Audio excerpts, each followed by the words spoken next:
psychologist. In this week's Swap Your Pants by Swapping Your Products training, these are my props, we're going to go over 5 things that we tend to do as women that we do but don't work when it comes to weight gain and health. And then I'm going to give you 5 things to try that will help you with, say, weight loss and health. So let's get started. First thing we tend to do is hate on our body. We try to hate ourselves into health. And your body feels that. I'm not telling you anything you don't know in that regard, but think about it if you were to hate on someone else. Is that person going to like you in return? They're not. So why do you expect that you can hate your body into health? Oh, it doesn't look the way I want. It doesn't feel the way. You're not going to hate it into health. Number 2, we're chasing our old body. So many times I hear people tell me, well, when I was 22, I was X weight, and now I'm 5 pounds heavier. Well, I'm sorry, are you 22 anymore? No. Have you had a baby? Are you working full time now? Your body changes. Life happens. And if you're continuing to chase an old body, you're continuing to chase an old you. You are not that person anymore, so stop chasing in the past. Number 3, this is about small bites and insulin. We take small bites here or there, we graze, and we go, okay, I just had a little and I feel better. But here's what happens. When you eat, your body releases a chemical called insulin. It's our fat storage hormone. So imagine this red cup is your cell.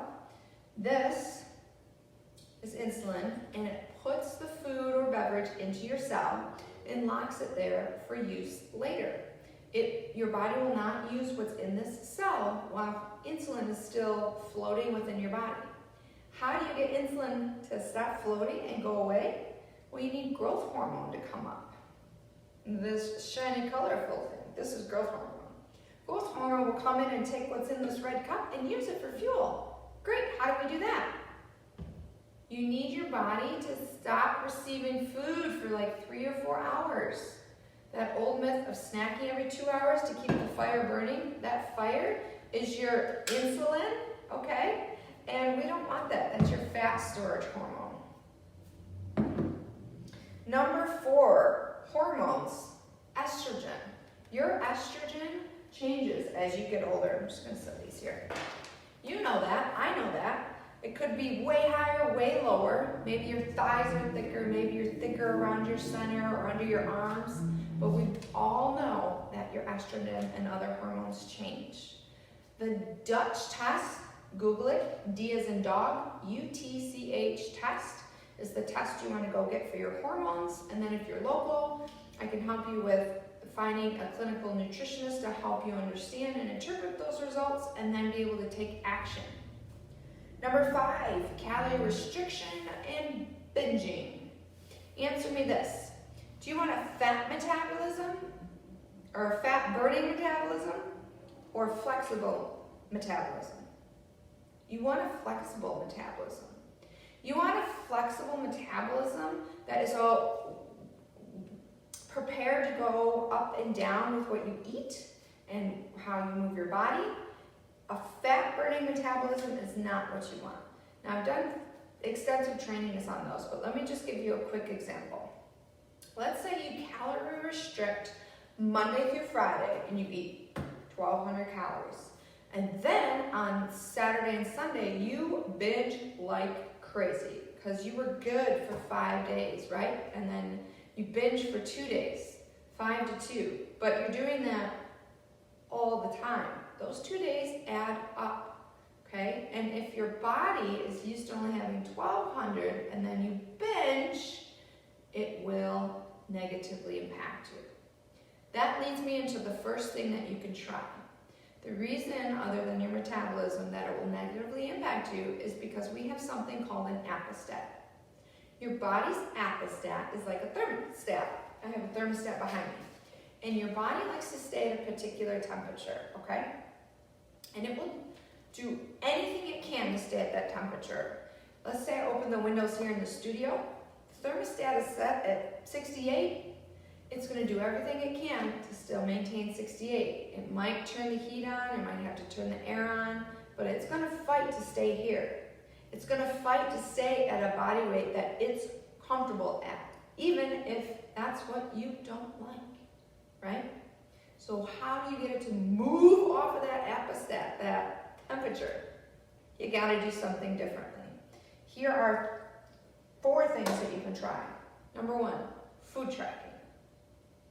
It's annoying, it's time consuming, it puts it right in your face, what you are and are not eating. But if you're ready to actually make a change, instead of just complaining that you're gaining weight, food tracking. Not forever.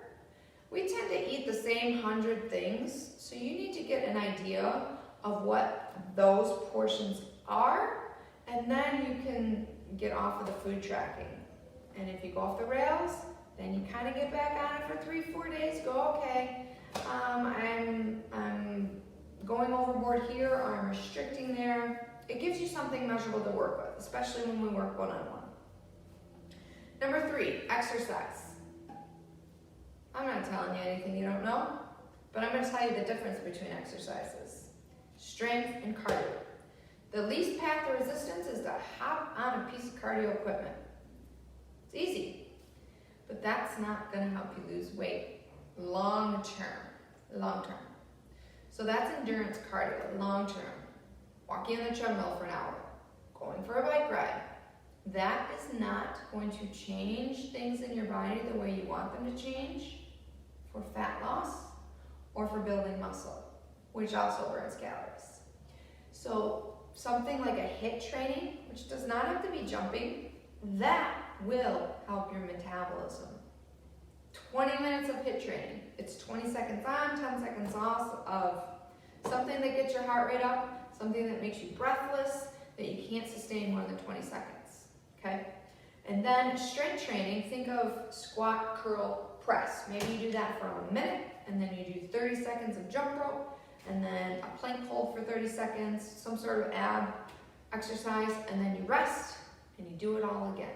That's circuit training. That's the most effective for time-wise, and that'll get it done. You could do that in half an hour, 3 or 4 times a week, and really make a major impact in your health, especially your weight loss. Again, all these, I'm not going into too much depth, I'm just giving you the bare minimum. The next 2, and the last 2, behavior change. If you're not ready for a big, large behavior change, no problem. I think that's how we often think of it, that we have to make all these grandiose changes. And the truth is we don't, because when we do try to do that, we go all in, we try to make it perfect, I'm gonna eat perfectly, I'm gonna live perfectly, it goes to hell in 3 days, and then we go, well, the hell with that, and we throw in the towel. So it's all in or all out. It's a thought.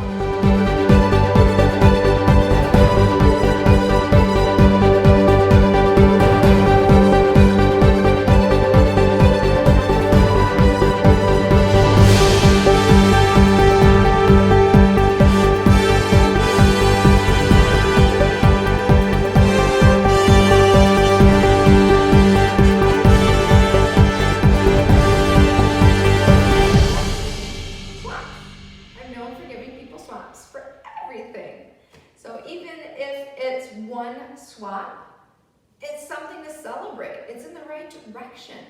So you get to tell me, okay, here's what my pantry looks like. I want to swap for Alfredo sauce, and I'll give you one.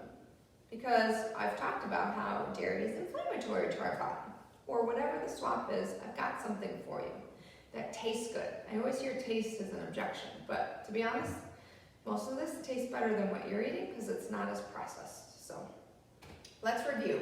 5 things we tend to do as women that don't work. We hate on our body. We try to hate it into health. I hate you, body. You don't look the way I want, or don't feel the way I want, and we think it's gonna, we're gonna overcome it. We're not. We're chasing an old body. That body, that person is gone. We're taking small bites. A little bit here, a little bit there, and we're keeping insulin up, our fat storage hormone, instead of letting it come down by not eating for 3 or 4 hours. Number 4, our estrogen. Our estrogen and other hormones change as we evolve. Get the Dutch test and get somebody to read it.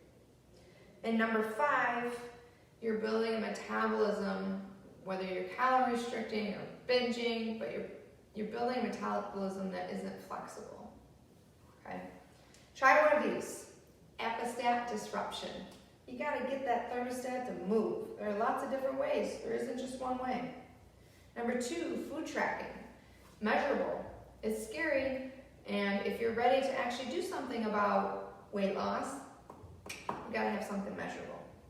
Number 3, exercise. We talked about strength versus cardio, specifically cardio into endurance cardio or into anaerobic cardio, which is HIIT cardio. And then we said, ultimately, try circuit. It's the best bang for your buck in time. You can do it for a half an hour, 3 or 4 days a week, call it good. Number 4, tiny habits. This is how to achieve behavior change long-term for any behavior that you want to add into your life. And then finally, number 5 is yours truly, swap your pants. Swaps, food swaps, product swaps. If this has helped you at all, if I've piqued your interest, maybe you're nodding your head and you're like, yeah, I'm chasing an old body. I get it. I'm a woman, I'm a human. I've probably done everything on this page that I wrote. That's how I know how to write it down. That's how I knew how to talk to you about it, because I've probably done it. Reach out. I would love to help you. I'm Sunshine Kelly, 2-time master's level trainer, nutrition coach, and licensed psychologist.